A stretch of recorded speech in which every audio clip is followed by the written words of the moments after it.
Om Namo Bhagavate Vasudevaya. Om Namo Bhagavate Vasudevaya. Om Namo Bhagavate Vasudevaya. Om Namo Bhagavate Vasudevaya. Om Namo Bhagavate Vasudevaya. Om Namo Bhagavate Vasudevaya. Narayanam Namaskritya Narayanam Namaskritya Naram Chaiva Narottamam Naram Chaiva Narottamam Devim Saraswatim Vyasam Devim Saraswatim Vyasam Tato Jayamudiraye Tato Jayamudiraye Nashtaprayeshu Abhadreshu Nashtapaeshu Bhadreshu Nityam Bhagavata Sevaya Nityam Bhagavata Sevaya Bhagavati Uttama Shloke Bhagavati Uttama Shloke Bhaktir Bhavati Naishtiki Bhaktir Bhavati Naistiki Vandeham Shri Guru Shri Yuktapadakamlam Shri Guru Vaishnavamscha Shri Rupam Sagarajatam Sagana Raghunathan Vitam Sajivam Sadvaitam Savadrutam Parijana Sahitam Krishna Chaitanya Devam Shri Radha Krishna Padam Sagana Rita Shri Vishakhan Vitamscha Om Ajnanatimirandasya Gananjana Shalakaya Chakshurunritam Yena Tasmai Shri Gurave Namaha Nama Om Vishnu Padaya Krishna Prishtaya Bhutale Srimate Bhakti Vedanta Swami Niti Namine Namaste Saraswati Devi Gauravani Pracharine Nirvishesha Shunyavadi Paschatya Deshatarine Achakalpataru Yascha Kripa Sindhu Devacha Patitanam Pavanebhyo Vaishnavebhyo Namo Namaha Jai Sri Krishna Chaitanya Prabhu Nityananda Shri Advaita Gadadhar Shri Vasadi Gaura Bhakta Vrinda Hare Krishna Krishna Krishna Hare Hare Hare Rama Rama Rama Hare Hare.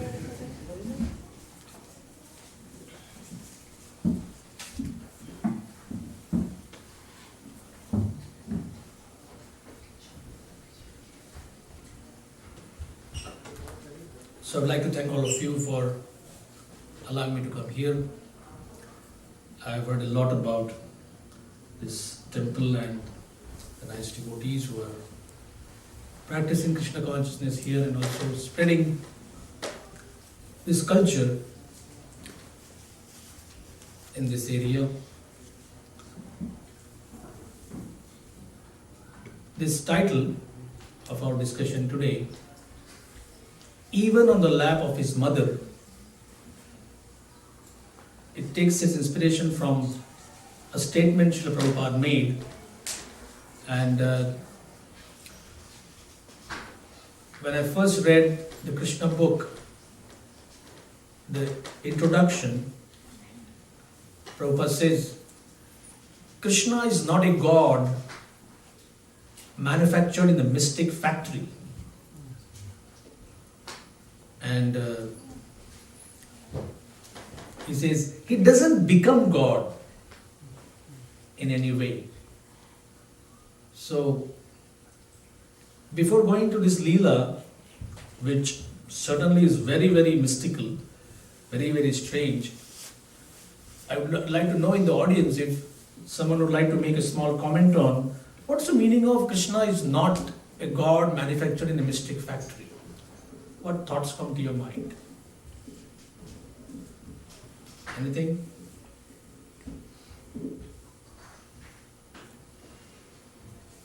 Like he didn't practice any yogic siddhi to just become. He didn't practice anything. Normally, when you go to someone and if you are talking to him and you are told that he's a big shot, please remember he's a big shot. Be very respectful. Before entering, knock on the door. Ask permission before you take a seat. Very respectfully say, sir, sir. And then make your request, whatever that you want, some money or some permission or something. Hey, and while you are talking to that person, and you are showing the utmost of your courteous side, the phone rings, and there is somebody there, and that man gets up and says, "Oh yes, sir, yes, surely, I'll surely do it. Yes, thank you so much." Why are you smiling? That's God. It may not be God, but at least you come to know there is somebody higher up than him. Is it not? So when you came there and you thought he is the ultimate, and then you come to know that there is somebody whom in front of whom he also is subordinate. That's what happens. Shyamananda Prabhu ki jai. That's what happens when you go through the Puranic lore, the Puranic way of reading Puranas and trying to understand. So, there are some people who say, you people are too much into Krishna. Any time heard of that? And we come from India. There are few here who may not be having that kind of a mental problem. But believe it or not, I was born and brought up in India, and I knew who Krishna is. He is that guy with something to do with Vrindavan, correct? Like today's Indian family, modern Indian family, and this person is a devotee. So he is talking to a businessman friend, and he said, "My daughter, she is playing a role in a Ramayana drama, and she's playing Lava Kush, the twin brothers. So she's playing Lava."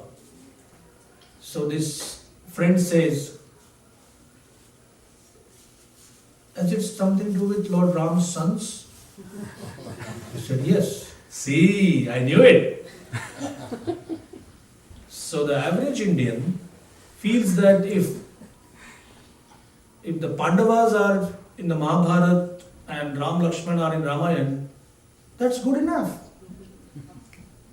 That's more than enough knowledge. What more do you need?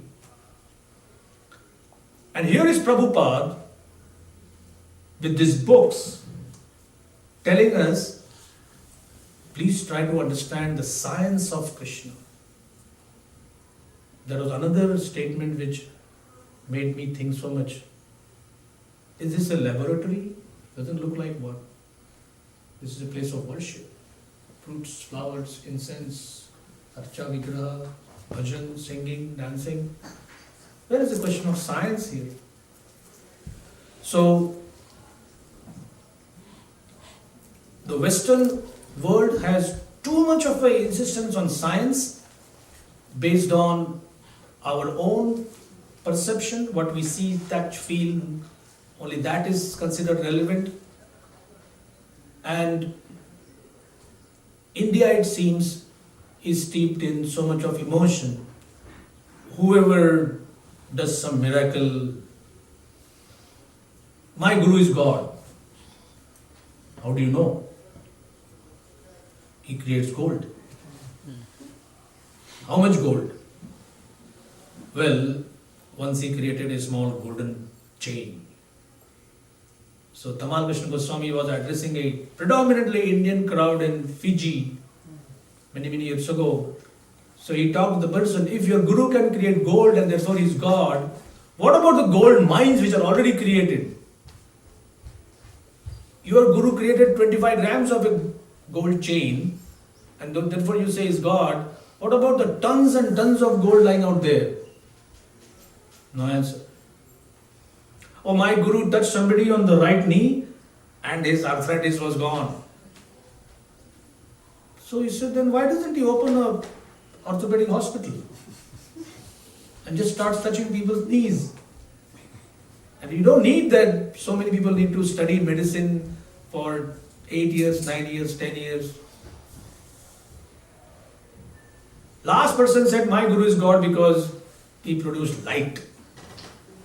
We were sitting in the pravachan hall and light started coming from behind his head. So Tamal Krishna Maharaj said, where your Guru stays, there is no night? He says, no. After day there is night. Can he create that much light that there is no need of the sun? Even at night everybody can see clearly as if in daytime. He said, no. So the world today needs this kind of scientific understanding. And that's why Prabhupada, he gave this book, Srimad Bhagavatam, as a very, very scientific presentation. It's not like you are supposed to suspend your belief system. Use your logic, use your intelligence, but more than anything, study these things properly.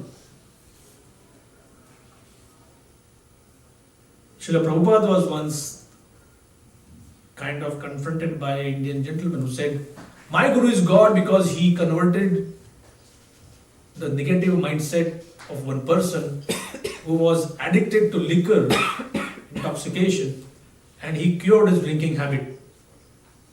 So Prabhupada said, so I consider him an incarnation. Prabhupada said, then I am an incarnation 10,000 times over.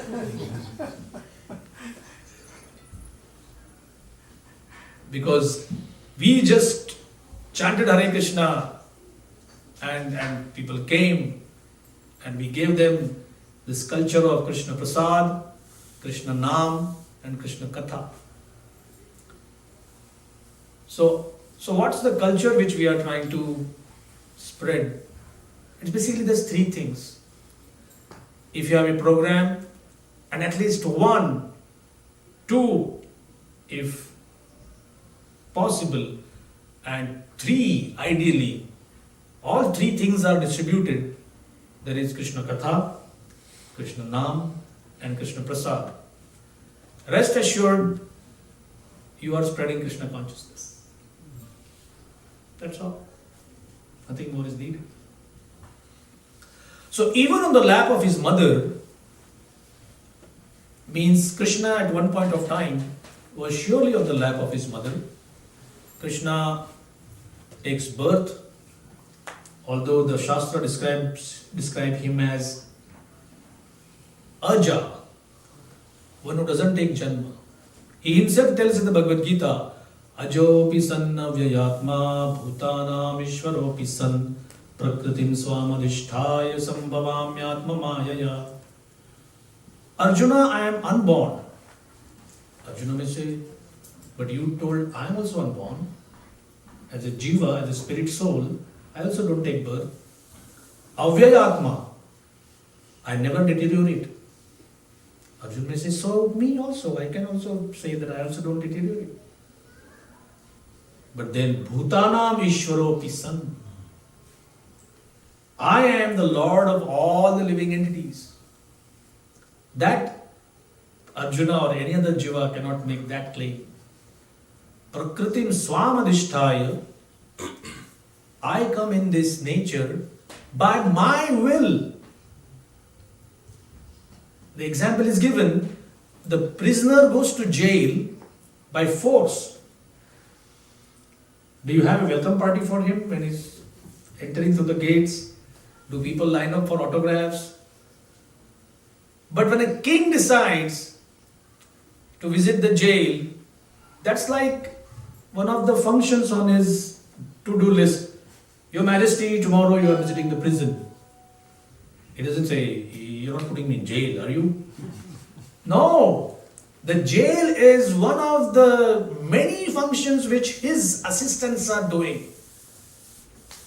It's the king's treasury which maintains the jail. So when the king enters the prison and he would like to see the kitchen, the fields, the bakery and potteries, whatever carpentry, whatever they are learning, tailoring department, and after some time you may say, all right, I have actually spent 1 more hour extra than what it was necessary, I'm going. Is there any machinery or any system which says, now you can't go? Once you're in, now you're within my control. No. The highest prison official he still bows down and says, Your Majesty, the chariot is ready. You can go anytime you wish. He can come anytime you wish. Now seeing the king leaving, a prisoner says, I am also living with the king. He says, hey, where are you living? You are our guest for the next 7 years. Please enjoy your association. We feel separation from you. Please don't go. So the criminal is forced. The king is never forced. The criminal is maintained by the king. The king maintains the whole prison system. So your and mine coming here, who forced us? Any idea? Who told us? Yes? Our free will. But our free will, more technically, what caused our free will to do something that we came here? Our desires. Our karma, our desires. Now this is what many people feel angry with. How can I make such a mistake? And why did I make such a mistake?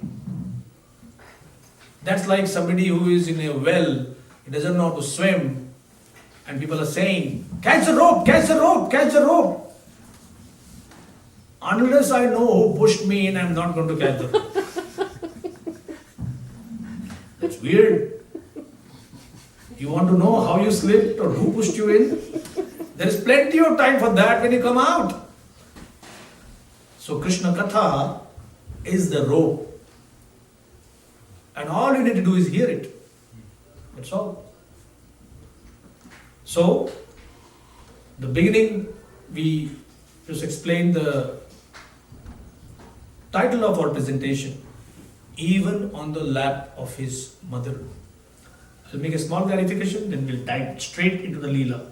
How can somebody be Krishna's mother if he is unborn? He takes birth. Alright, you give some kind of leverage for that. But how can somebody be his mother? God has a mother, father. What kind of philosophy do you have? How can somebody be his mother?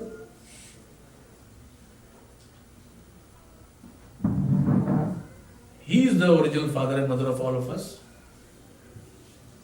His devotees can take the role of a father and mother.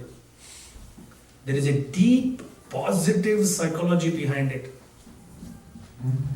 We may see people coming here in front of Gopalji, Gauritai and Sitaram Lakshman Hanuman. Oh my Lord, please, please, please give me this.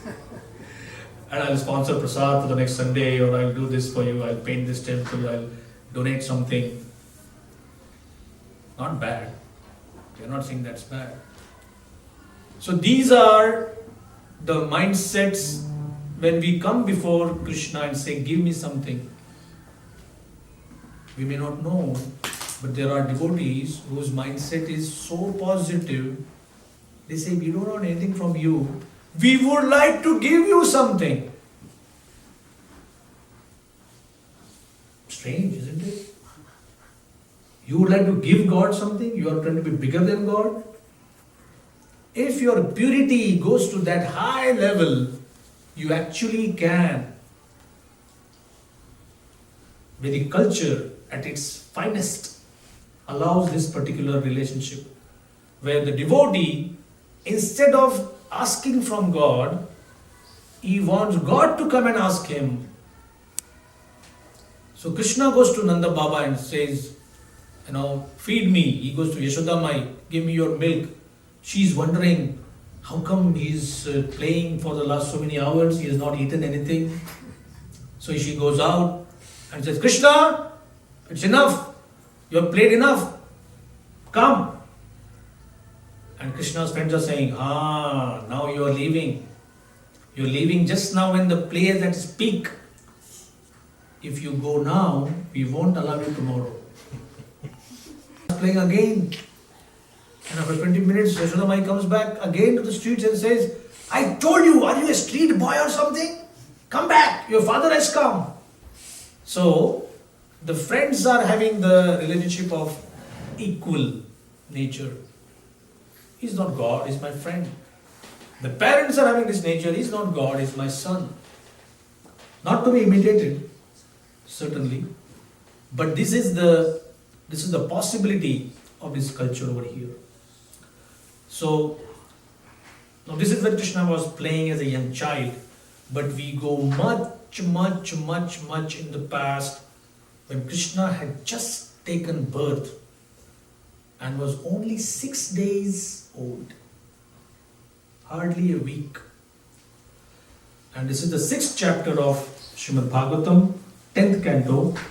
It's called The Killing of the Demon Putana. I'll begin with text 2. Kamsena prahita ghora putana balaghatini shishumsachara nignanti puragrama vrajadishu. So the story is as follows. Nanda Maharaj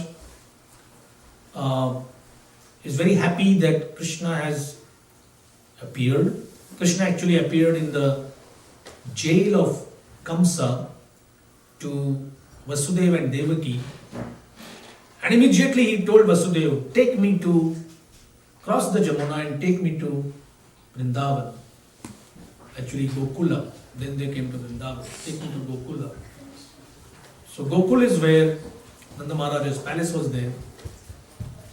Krishna was brought there, and Nanda Maharaj had to pay his yearly taxes. Nanda Maharaj is a coward boy, he's a coward king. He has so many hundreds and thousands of coward families serving under him. And Kamsa is their king, so they have to pay their yearly tax. So he goes out to pay the tax. So here Shukdev Goswami is saying, Kamsena prathita hi, Kamsa has sent this demoness Putana. Kamsa killed 7 children born of Devaki. He had a fear that the 8th child will kill him. That was a prophecy. But then the 8th child was a daughter. So Kamsa was thinking, not only I cheat, not only in this world everybody cheats, but nowadays even demigods started cheating. Now you see where fake news has come from. Everybody is now worried about fake news. Whatever you see in your mobile, is that really news? Who knows? It could be manufactured. So Kamsa was worried, but still he tried to kill that baby girl. He said it was supposed to be a boy, how come it's a girl? But he still tried to kill that girl. She slipped from his hands and she became Durga Devi, Chandi, Bhadrakali, Vaishnavi, Narayani, so many names she takes. And she said, you rascal, you want to kill me? You can never kill me. And he is now terrified. What have I done? And all of a sudden, Kamsa with all his cruel nature, suddenly says to his sister, oh, I am so sorry, I should have never done this. And Vasudeva and Devaki, such simple-hearted souls, they actually forgive him. They say, what can we say? It's all dependent on time. Maybe you are not at fault. Maybe it's destined to happen. All right. So Kamsa is in a very pensive mood. And I have killed his 7 children. That paap, that sin, it is upon me. And this 8th one mystically became a girl and she has slipped. And what was her statement? Your killer is born somewhere else. So our Devamrita Swami Maharaj said, this is Maya. The very first sentence she uttered is a lie. Maya will never tell the truth. Was he born somewhere else? He was born there. Krishna was born right in the prison. But Maya says, no, he was born somewhere else. So he says, you can't believe in what Maya says. And then Kamsa could have, it's a big could have, should have as they say, but could have changed his nature. So he talks to his advisors, what am I supposed to do? My killer, Vishnu, has taken birth somewhere. And they say, my Lord, You are such a big warrior and why you worry like this? I said, what am I supposed to do? The killer is born, he's there somewhere. Let's do one thing. We don't know where your killer is, but we know there are so many babies born. Let us kill all of them. Just see. In India we were taught Vinasha Kale Viparita Buddhi.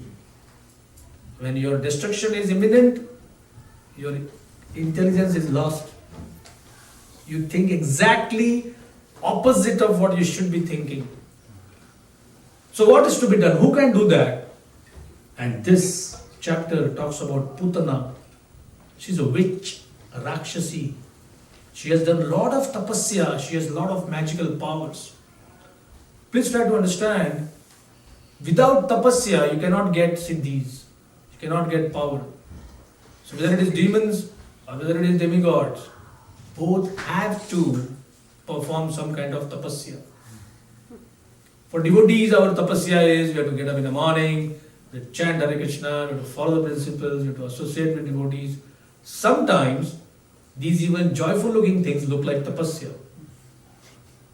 But what we do, and you compare it what the demons have done, just to give it up, they perform tapasya of no sense gratification, no enjoyment, and after that they want only enjoyment.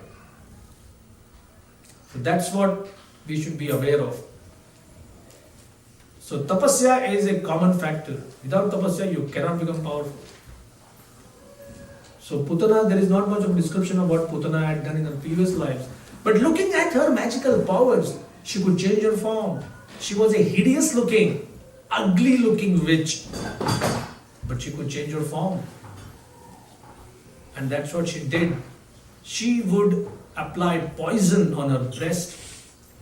And then with that poison, she could suckle babies and kill them. And that way she had killed hundreds and hundreds and hundreds. She described as Putana Bala Ghatini, somebody who has killed many, many children. And Kamsa said, yes, she's good. So she went. She was not knowing which exactly is the home of Kamsa's killer. She was just killing right, left, center, everywhere. Now the moment Parikshit Maharaj heard that she is Bal Ghatini and now Krishna is Bal.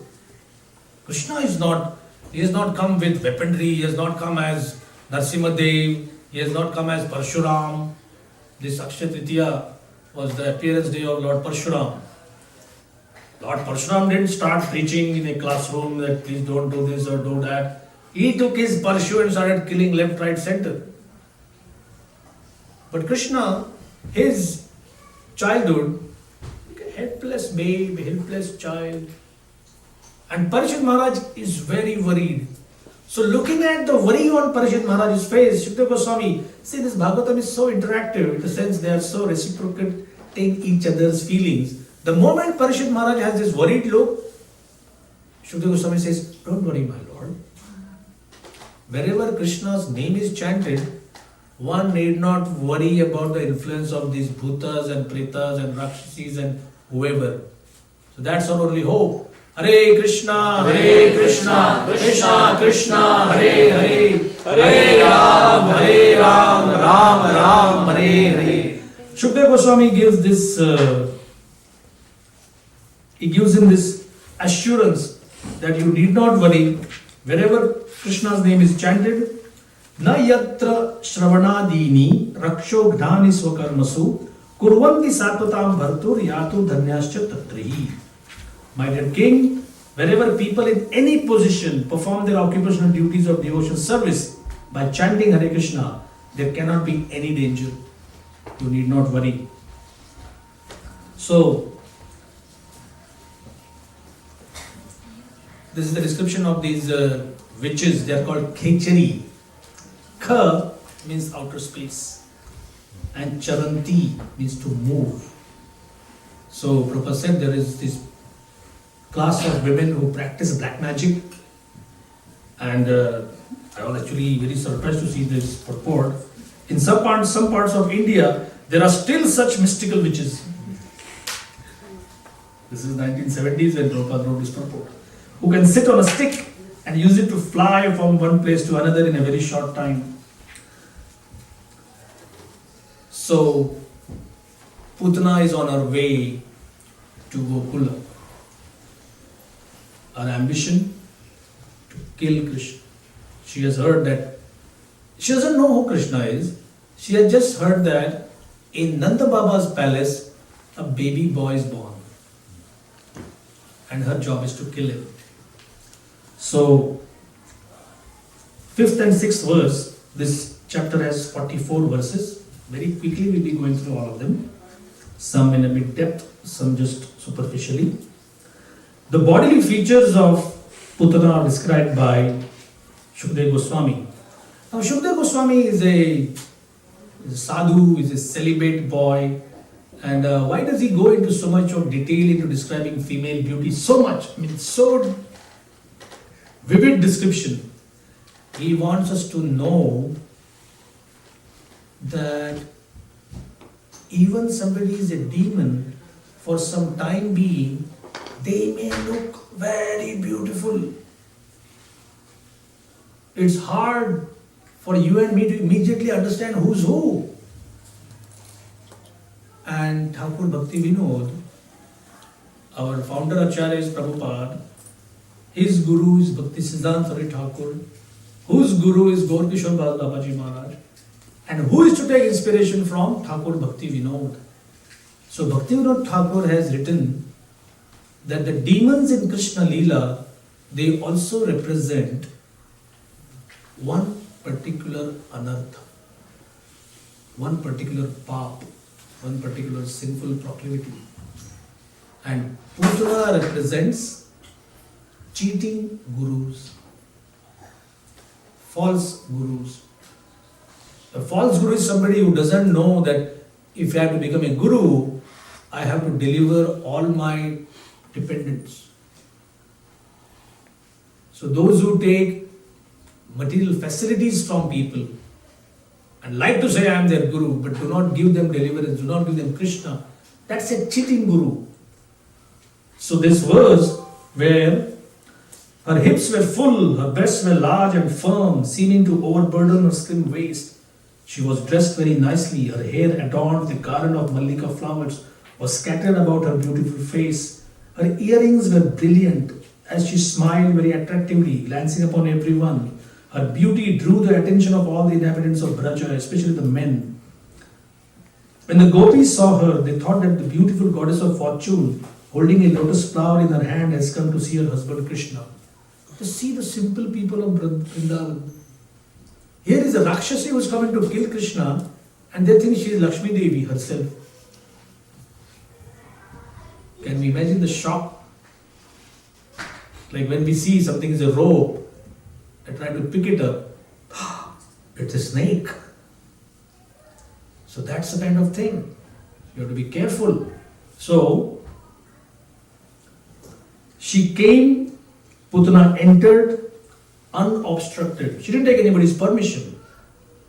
And if you know a little bit, previously, even now also there are some palaces where first the gate, security guards, then the outer lounges, and then the inner chambers. It's not like you enter into somebody's house and there you are. So that was called the Antapur, the ladies section, especially where newborn babies would be kept, would be way deep inside. And Putana came all the way, crossing all these barriers. What can you do when everybody thought she is like the goddess of fortune, she is looking so beautiful. Oh, she cannot be cruel at all, she looks so innocent, so nice. And that's how she came. She presented herself before Krishna.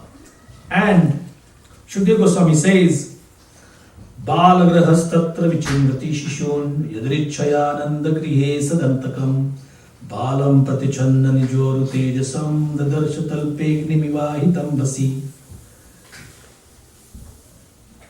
She saw Krishna and she said, he looks like somebody who can destroy the whole universe. Now how come nobody in Vrindavan saw Krishna like that? So Shukadeva Goswami uses two words, Antakam, I have come to end his life. Anta, end. And Krishna is described as Ananta, who can never be killed. How can you reconcile these two? Antakam as well as Anantam. So the demoniac mentality always tries to kill Krishna. In my school days, somebody had showed me, a person wrote, God is nowhere. The English word nowhere. N-O-W-H-E-R-E.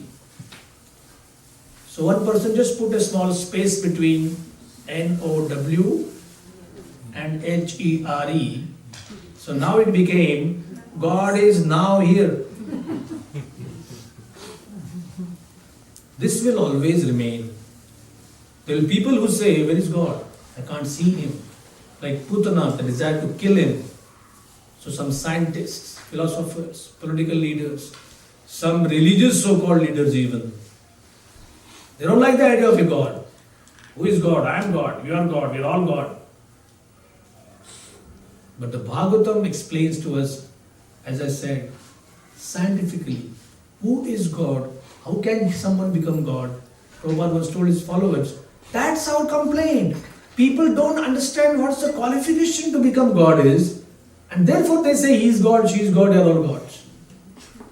First of all, you understand what you mean by God. So therefore remember, Antakam and Anantam. Now Krishna is a baby Krishna. She doesn't know that he is God. We all know because Shukadeva Goswami is telling us. But Krishna closed his eyes. Now our acharyas, they are given so many sweet, different ways of understanding what is the meaning of Krishna closing his eyes. Yes, one. In Rama, when he was killing Tataka, he put his bow in the ground and said he wouldn't kill a woman. Okay. So Putana was a woman. but Krishna had to kill her, right? Rama had taken a vow that he will never kill a woman as Ram, correct? As Krishna, no problem, right? You may ask your mom, when you were like 10 days old, how many times you closed your eyes? Your mom may say your eyes were always closed. Actually, small babies, maybe in 24 hours they open their eyes once maybe. Isn't it? All you mothers you may be knowing. So one reason is Krishna closed his eyes because I like to see her face. As simple as that. Ah, she's a witch. Why should I see her face? Secondly, something extraordinary was being dictated to Putana from within. There are people, like before doing something, maybe, I'm not exactly remembering it properly, but sometimes when I used to steal some sweets at home, I used to hear a small voice saying, don't.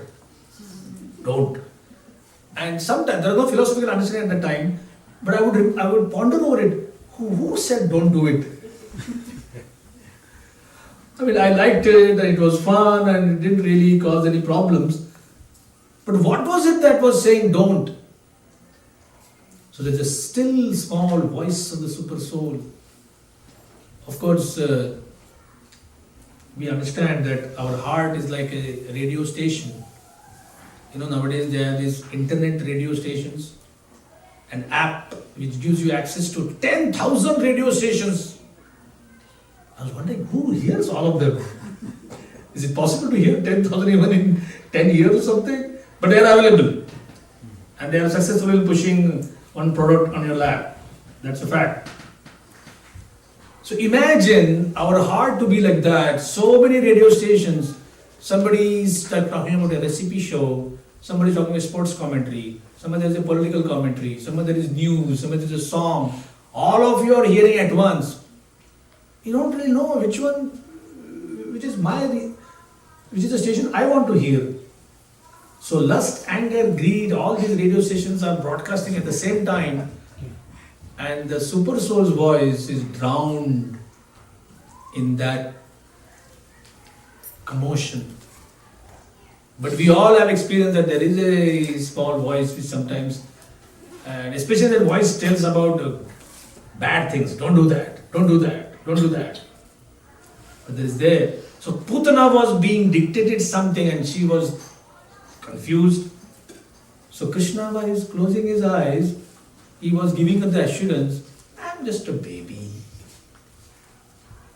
I can hardly lift myself, what to speak of doing anything, so don't worry. And the reason is, as you rightly said, killing women is forbidden. According to Vedic culture, women are not supposed to be killed. So Krishna closed his eyes and was thinking, I have to open my account of killing demons with Putana. What can be done? One Acharya said, no, Krishna just took her as his nurse. This culture was very prevalent that you have the mother and then you have others assisting the mother in taking care of a child. So Krishna took her as his mother, as his nurse, and he just closed his eyes just to assure her. Whatever the reason, Putana was having this kind of assurance that I am going to be successful. Her heart very fierce, cruel, but what she is showing, the outward facade of a very affectionate mother. Shukdev Goswami says she was like a sharp sword concealed under a sheath. And Rohini, Yashoda, they're all seeing. You might say, how come they are not understanding such a big calamity is about to occur? Very, very gently she picked up Krishna. She was making sure that nobody sees that there is anything untoward going on here. And she offered her nipple to Krishna to suck. Now what would happen normally?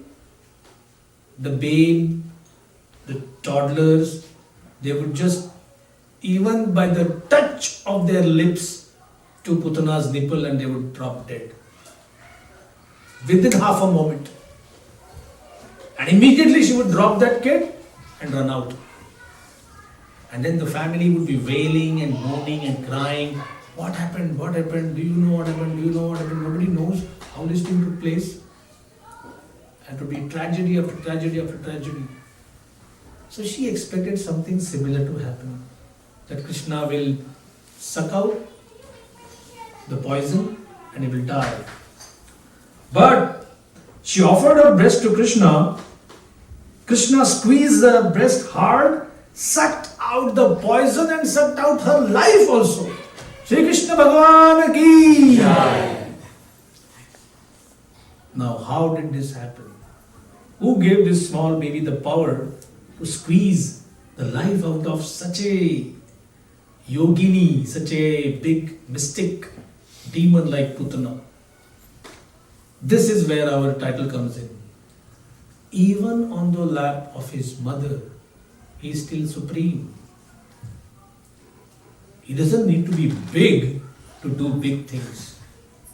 Size doesn't matter.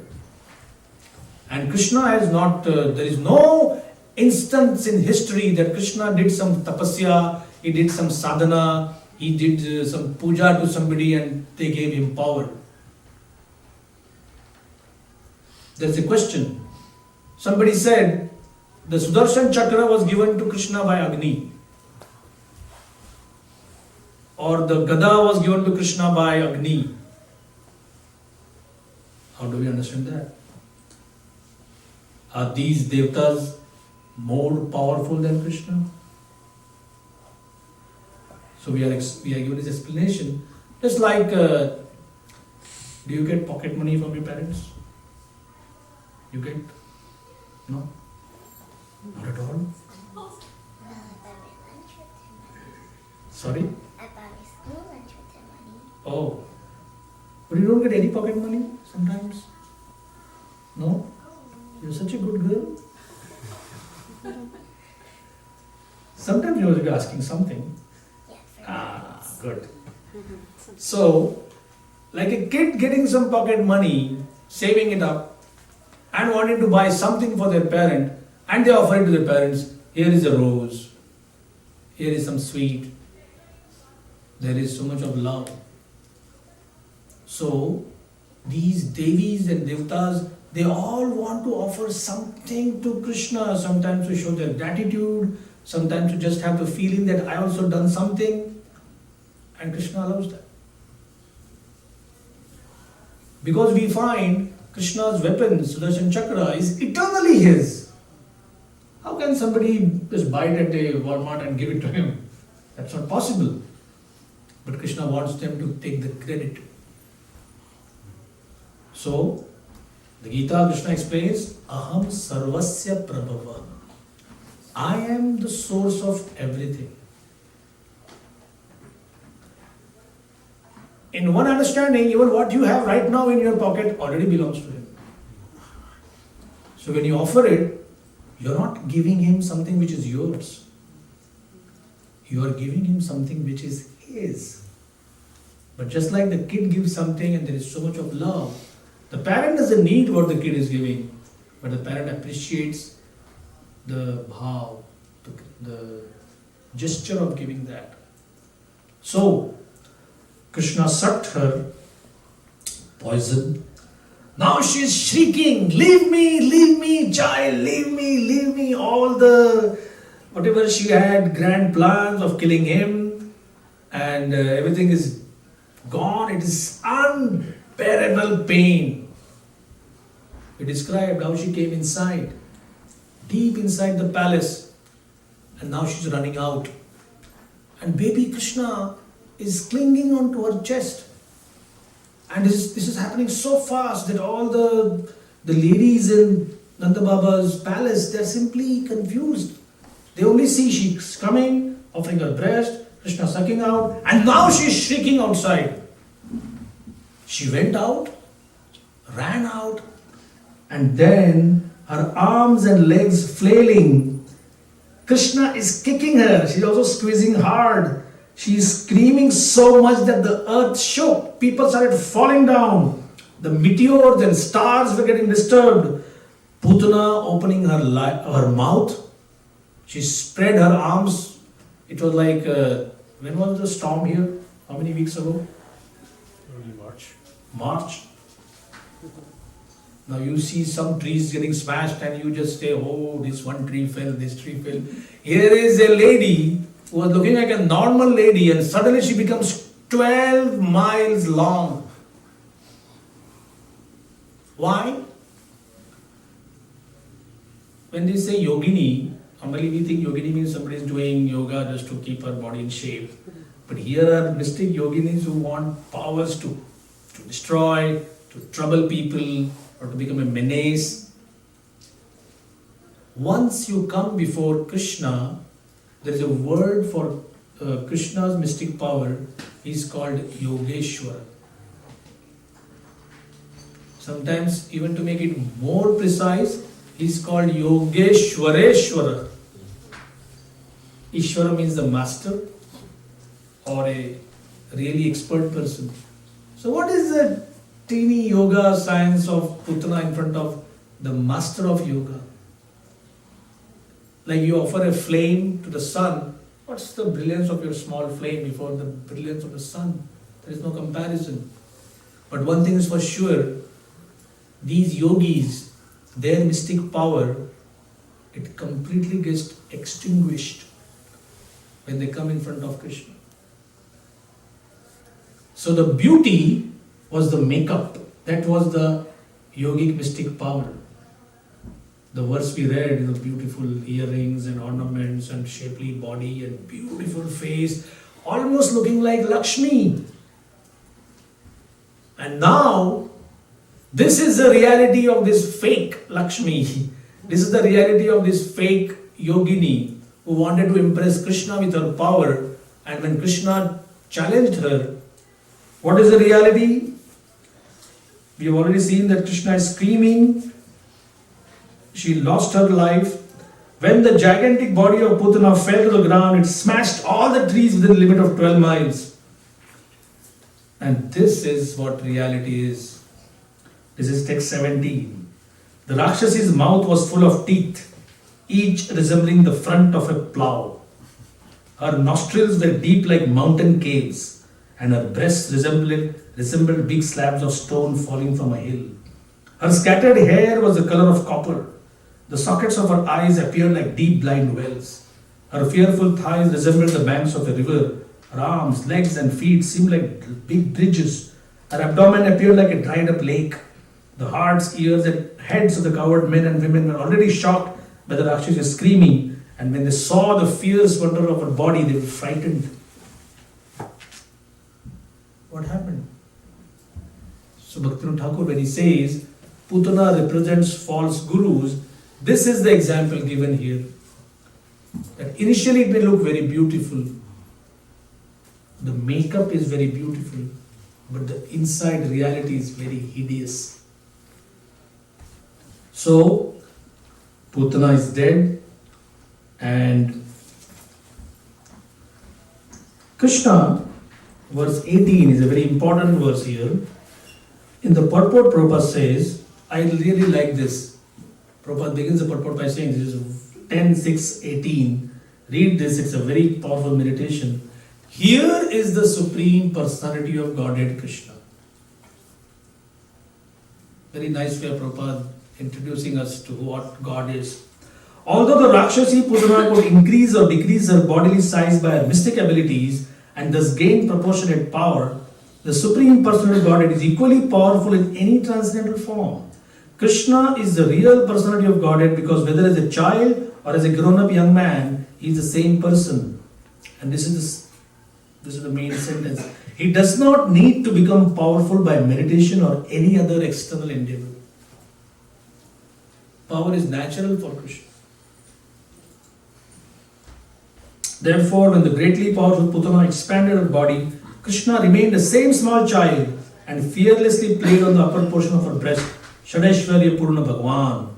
The Supreme Personality of Godhead is always full in all potencies, regardless of whether he is present in this form or that. So, this is the essence of understanding God. People say, when you chant Hare Krishna, will you become God after you chant to perfection? So why do we chant then? We become godly, not God. And in one instant, Prabhupada said, actually chanting Hare Krishna can make you bigger than Krishna. You may say, what? Why do we need to be bigger than God? Bigger than God in the sense, Krishna elevates his devotees to a standard higher than him. There is an instance where Mother Yashoda says, Krishna, can you bring your father's shoes? Krishna takes the wooden shoe and places on his head. Why would anybody do that? Now there are, some of you work in corporations and you have your bosses, and if your boss says, get me that file or get me that something, do you put it on your head and bring it to him?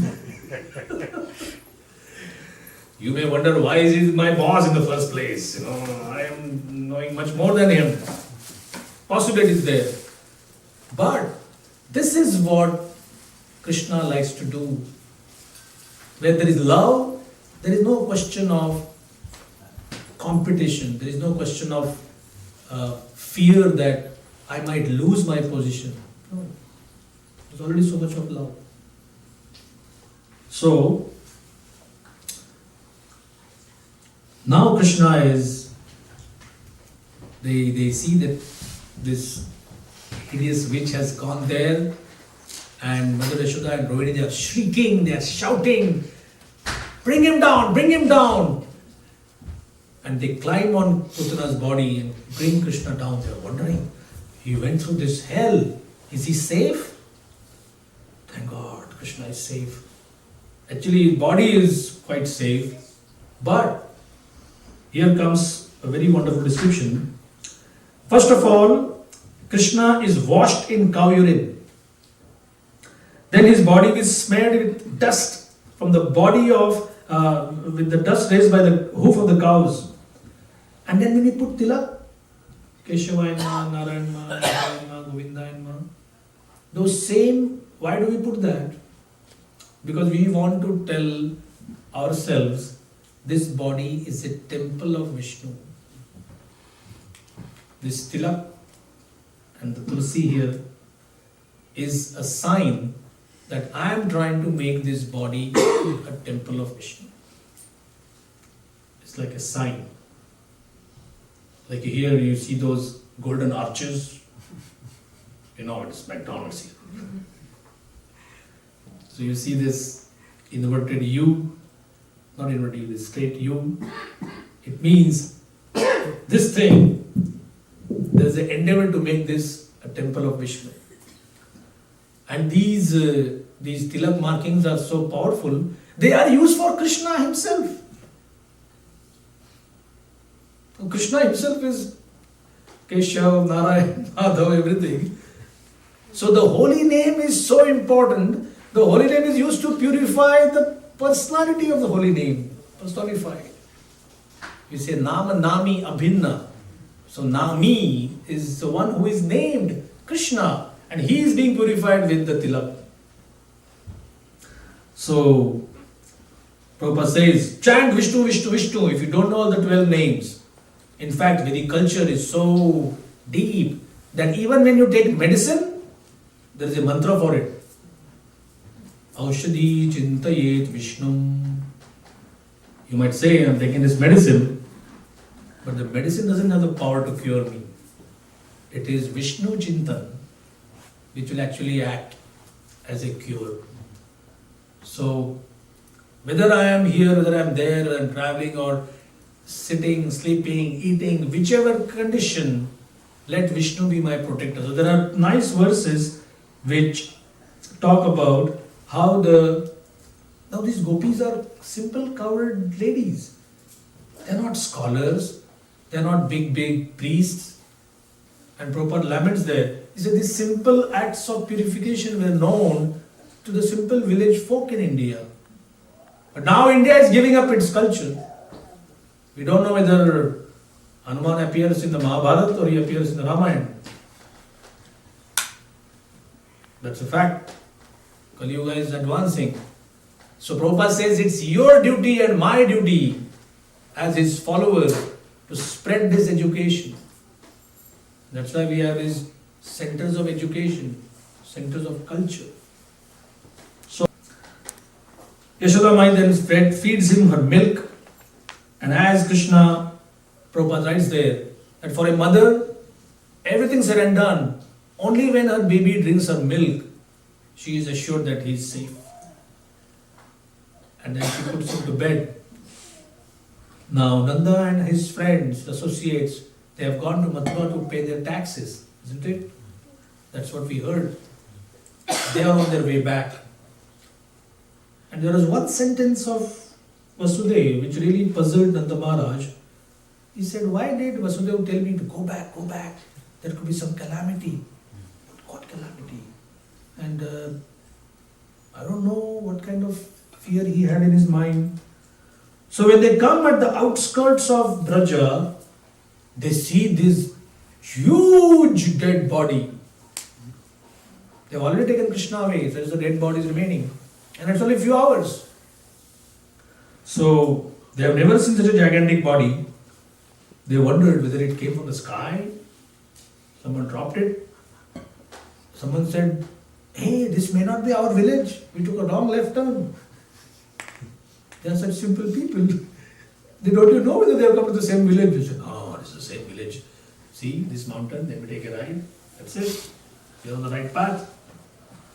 So, Nanda Baba is thinking Vasudeva has become a great saint. I used to respect him, but now I'm sure He has become a saint and he has become mystic. He could foresee such a calamity coming on my family here. So Prabhupada said this is the difference between simple Vaishyas and Kshatriyas. Kshatriyas, administrative people, managers, they are like very crafty and they're clever. But Vaishyas are described as simple village folk. So what to do with that? So then they come, other people tell them the whole story. Oh, Krishna was just lying in his bed and this beautiful woman came and we thought that, she's like the goddess of fortune. And then she came to be actually this horrible witch. And somehow she started suckling Krishna. She ran out and now she's dead. So he said, all right. They go there. What to do with this ugly looking dead corpse? He said, let us burn it.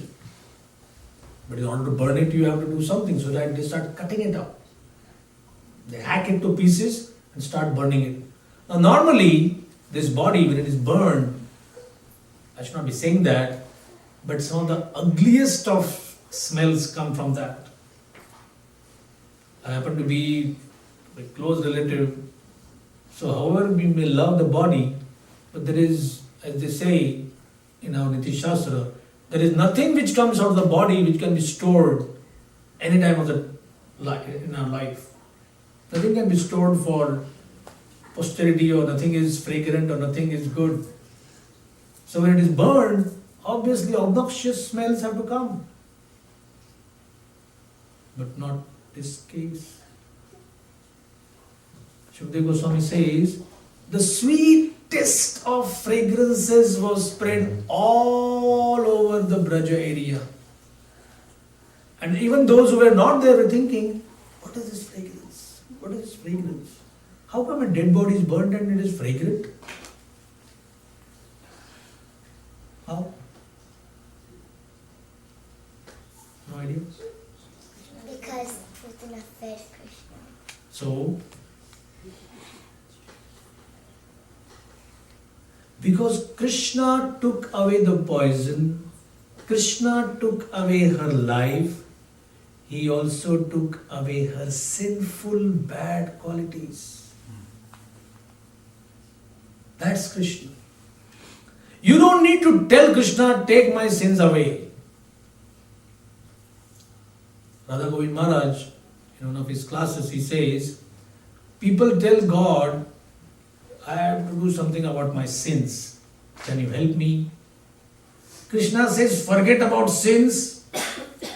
You give up your duties.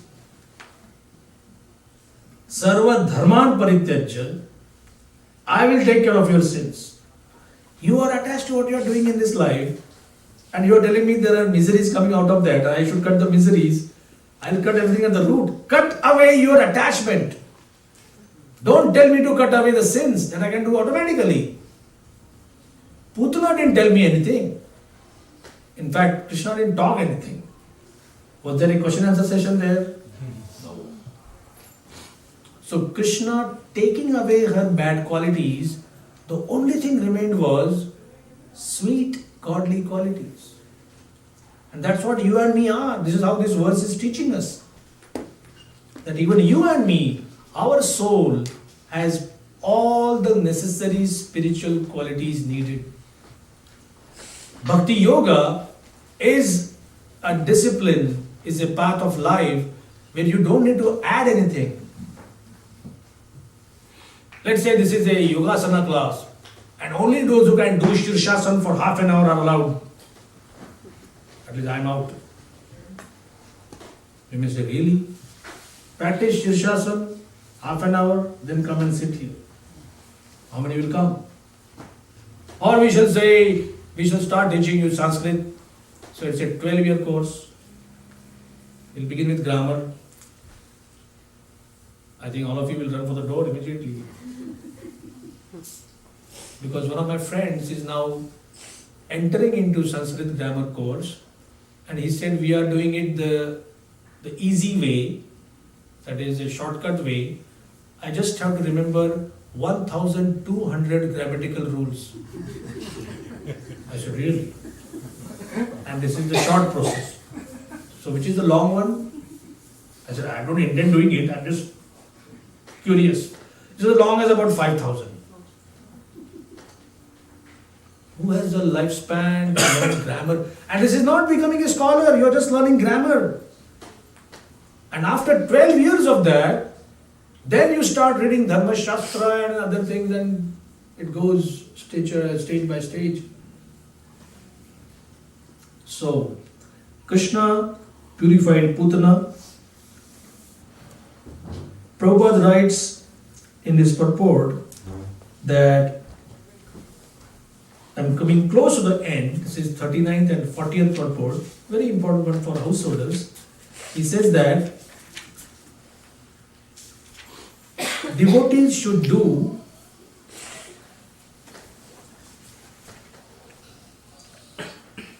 the Supreme Personality of Godhead Krishna is the bestower of many benedictions, including liberation or oneness with the Brahman effulgence. For that Personality of Godhead, the gopis always felt maternal love, and Krishna sucked their breasts with full satisfaction. Therefore, because of their relationship as mother and son, although the gopis were engaged in various family activities, one should never think that they return to this material world after leaving their bodies. The gopis were not scholars. We always keep on repeating, they were not ritualistic priests or yogis or tapasvis. They were just doing their mundane household activities. But you can't use the word mundane or ordinary or material for them, because everything was done with Krishna in the center. Similarly, we are told that the easiest way to attain liberation, a spiritual elevation, to be liberated from this material world and to go back home, back to Godhead, is recommended by Bhaktivinoda Thakur. Krishnera samsara karo chhadi anachar. One should give up all sinful activities and remain in the family of Krishna. This center is that effort. Prabhupada wanted these kind of communities as the family of Krishna, where Krishna is the center. You have your own kids, your jobs, profession, business, everything, but you keep the temple's activities, hearing Srimad Bhagavatam as the main nucleus, as the main center point of your week. And finally, there is Falashruti. So these people were discussing, where is fragrance coming from? Where is the fragrance coming from? And they came to know it's coming from this dead body of Putana. They were merely surprised. Just a side topic, Putana was present during the advent of Lord Vamanadev. When Vamanadev came to meet Bali Maharaj and to ask from him 3 pieces of land. And Bali in his pride said, foolish boy, you don't understand, I can give so much. He said, no, I'm satisfied with only 3 pieces. But seeing Vamanadev, Bali's sister, Ratnamala, she looked at Vamanadev and said, oh, so nice. I would like to have a son like that. I can cuddle him, I can embrace him, I can nurture him, I can feed him.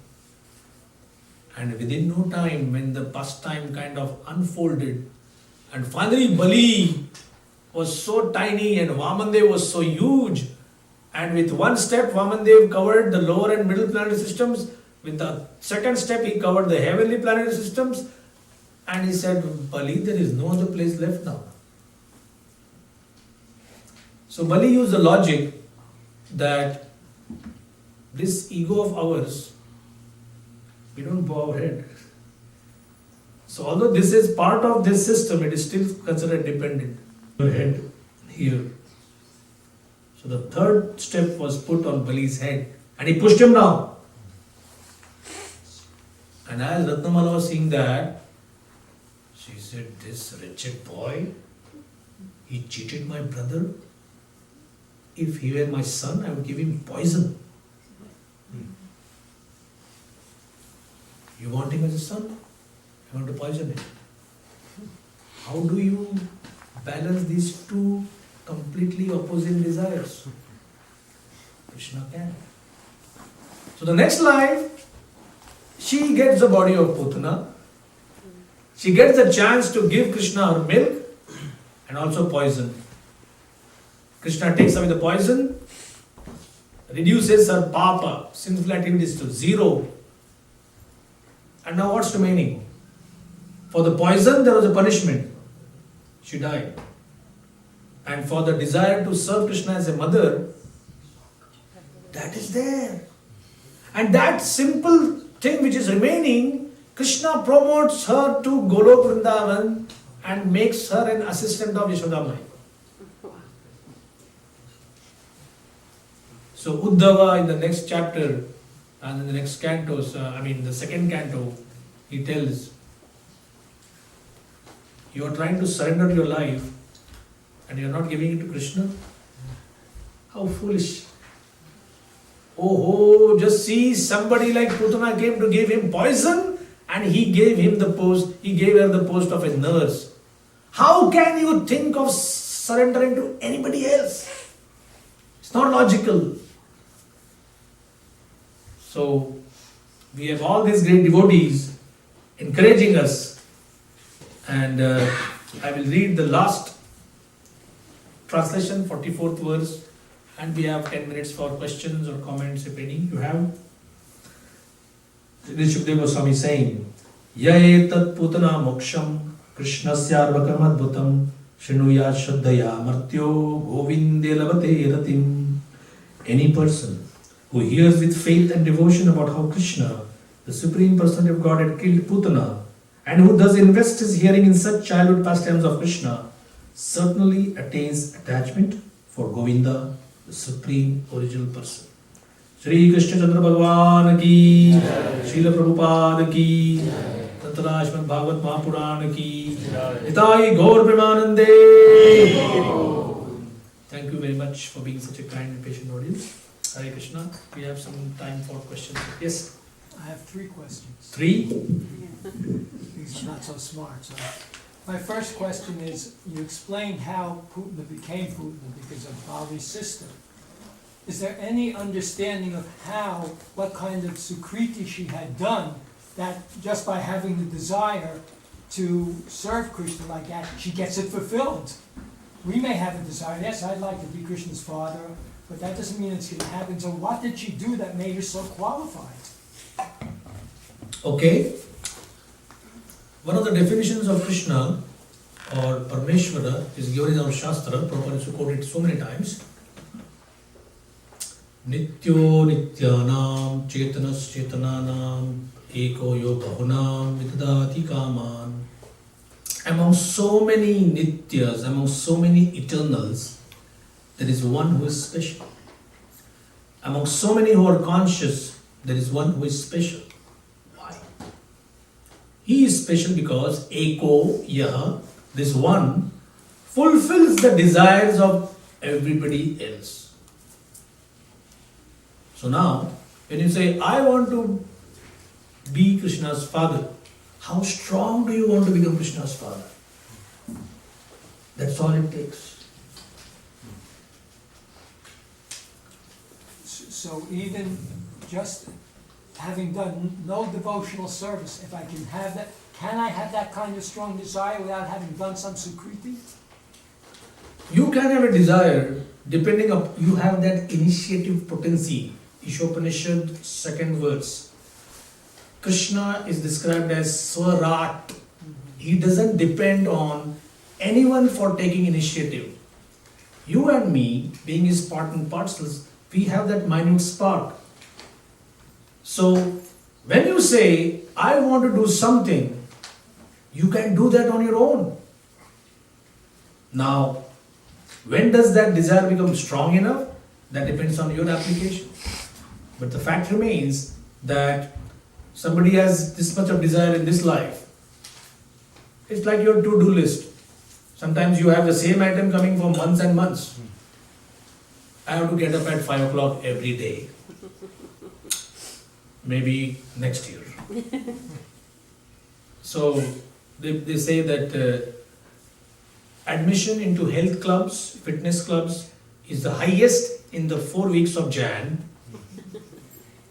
Second week of February it kind of tapers off, and March is the lowest. Because by March people say, what to do now, 3 months have gone of this year already. Only 9 months are remaining, and a good Sankalpa needs all 12 months, correct?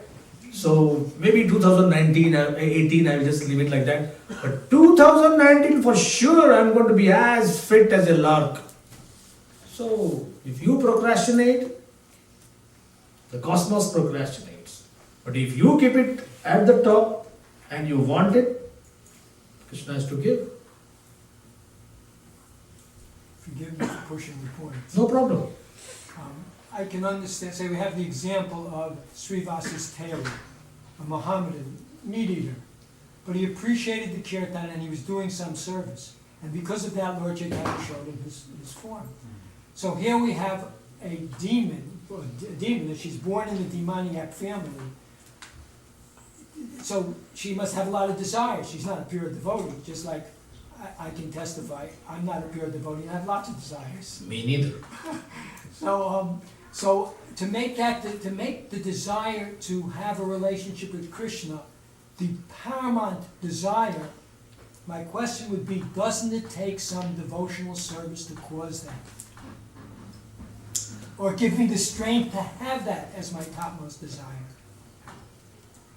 If you think that Krishna has to do something dependent upon somebody's devotional service, then the Shastra says, it's a yes, but Krishna can also act independently. A beggar doesn't need, I'm giving an Indian example, you don't have beggars here. In New York we do, some of them. But they very politely ask $5 or $10, something like that. But what makes me give him? The way he shouts at me? Hey, can't you see I'm poor? Give me something. Perhaps I may be put off. Or if somebody says, please give me something. What exactly happens? He has a desire, he has some action. Ultimately it's my free will. So, tomorrow is Sita Devi's appearance. So in the Ram Leela, Vibhishan is approaching the armies of Sugriva, and Hanuman, Angad, Sugriva, Lakshman, they're all alert. Who's that? Who's that? Somebody's coming by the skyways, flanked by two people. And as they come near, they say, here is Vibhishan. So while Vibhishan is slowly coming, they're having a small conference there, and Lord Ram says, how do I meet him? What do I do? Sugriva says, I think he's a emissary of the enemy, you can arrest him. He may be a spy, you can kill him. So all of them are giving different kinds of consultations. And Lord Ram says, you're not understanding. What I asked is, how should I react to his coming here? You don't need to give me throw the rule book at me. The rule says you should do this, the rule says you should do that. I said, what I think I will do is, I will crown him the king of Lanka. Hey, the war has not begun yet. Ravana is not dead yet. And he is saying you will give him the kingdom of Lanka? Is it your property or so what? What do you mean give him? So then there is a question, what if Ravan surrenders now? Vibhishan is made king of Lanka and Ravan surrenders now. He said, hey, you gave me my kingdom, what do I do now? Lord Ram says, I'll give him Ayodhya. So when you say, you can't do that, nobody can say this to Krishna. That you can't do something. You can't give this person that much mercy. You can't give him, he joined in 2007, I am from 1990, you know? No. So there are instances where we don't know exactly what that, like we don't have a Putana file, a dossier which says that this particular life she began her service, then she became the sister of Bali, and then this particular day, Ramandwadashi, she had this desire, Trayodashi, she had that desire. No. Should to add something? Second question. So here's Krishna on his mother's lap, and Putana is about to offer her breast to him. And can we say that Krishna deliberately confused her? Because one of the reasons you gave for his closing the eyes is he wanted to give her reassurance. At the same time, she was getting dictation from inside, which is coming from Krishna. So therefore, Krishna purposely confused her. Is that our proper understanding? Krishna reciprocates. Krishna never enlightens or confuses. He reciprocates. If your desire, it would be good if Krishna punishes or rewards. That means at least he has something common with me. But he doesn't do that. He reciprocates. And that's like more troublesome. At least I feel like that. Like when I spit on God, does God spit on me? No. My own spit falls on me. And I think he's punished me. No. He reciprocates. In the Mahabharata, they say Krishna went to make peace. And some acharyas have said, Krishna as Paramatma in Duryodhana's heart is saying, don't believe him. Don't believe him. Don't believe him. So, the biggest thing in my mind, I'm still confronting it, still battling it, many times I'm failing, is why is Krishna the manipulator? How come he has so much of power over manipulating? Why? Subconsciously, I want that power. I use sometimes my chanting beads as a manipulative weapon. I show it that here is, I chanted my rounds, okay? Better give me what I want. I think I told this, there was a small program, we have only 2 minutes. There was a small program, it was in Nasik, I was giving a Gita course, and then the lights went off, no electric power. And we had half an hour of class left, plus prasadam session. So I said, let us chant now.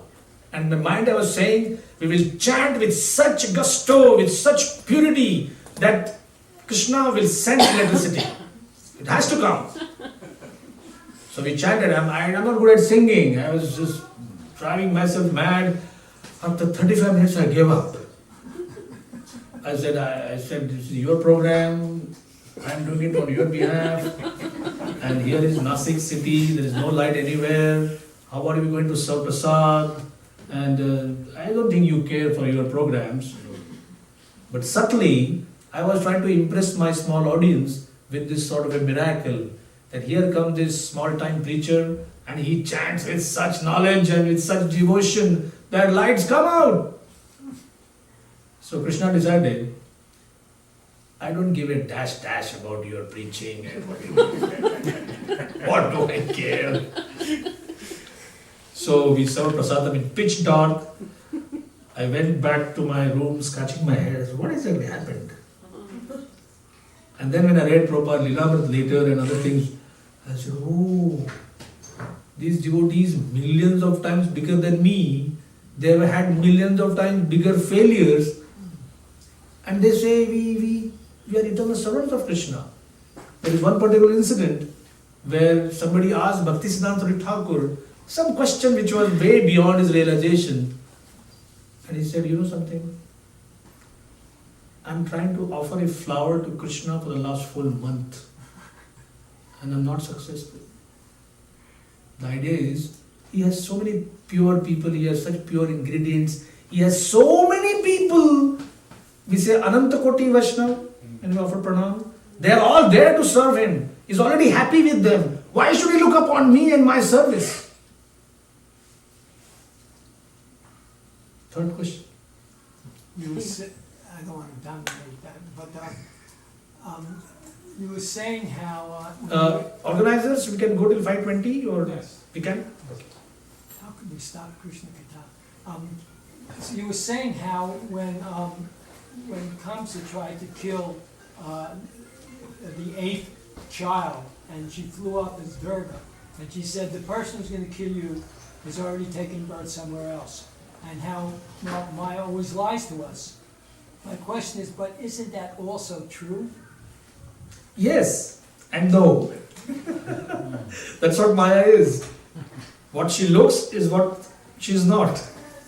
Ma, not. Ya, this. Yeah. So this is not and this is.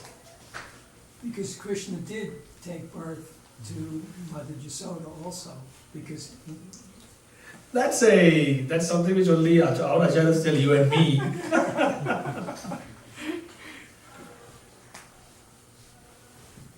Thank you. Any other additions, comments, or questions? Yes. Can you, I guess this is not a 1 minute question, but we have 1 minute. Can you briefly talk about how Harikatha is the rope that pulls us, helps us to come out of material existence?